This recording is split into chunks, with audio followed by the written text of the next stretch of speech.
Tak. Biz Zərnava kəndinə kəsə yollandırmışırıq. Maşın yolundan gedəsi olmadı. Hoşa. Kəsə yolda belə. Hə, nətərdir qızlar işlər?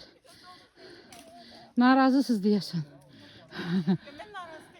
Zövq alın, zövq alın. Bulvar deyil ki, gündə gedəsiz.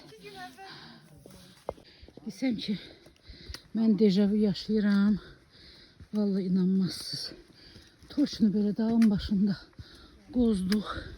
Belə bir, bax insanlarla belə bir dırmaşdığımı mən görmüşəm. Dejavu yaşamışam. Vallahi.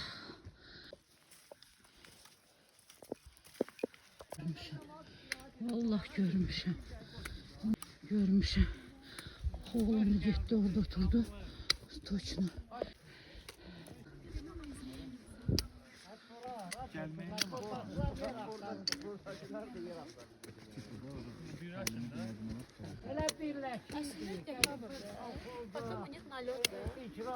Bir farkı yok diye. Bak ne olur olsun. Bir yer var hep. Hadi eyvah. Salam aleyküm, ne dersiniz? Çəkirəm, problemi yoxdur. Yox. YouTube'da çok paylaşmışım. Elə mən də paylaşacağım səni. Sağ, hoş gelmişsiniz bacım. Çox sağ olun, çox sağ olun. Burada yaşayırsınız. Daim. Dayının evine gedirik, çay içmeye. Hə, laf yaxşı.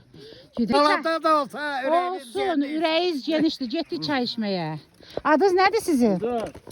Adınız Hikmət. Hikmət, Kərim, laf yaxşı, tanış ol. Teymur qaçtı bizim beyimiz. Hə, Bu tərəfdə. Gedək, yalnız bizdə çay çay, mən buradan ayrılıram. Ha, o soluşlu batarya sənindir, yoxsa kimindir? Yo, yo, o Güneş bataryası. zəlzələdən ötəri qoyublar onu. Ha, Stansiyadır o. stansiyadır. Mən də dedim, kimsə bərk gedir yaman.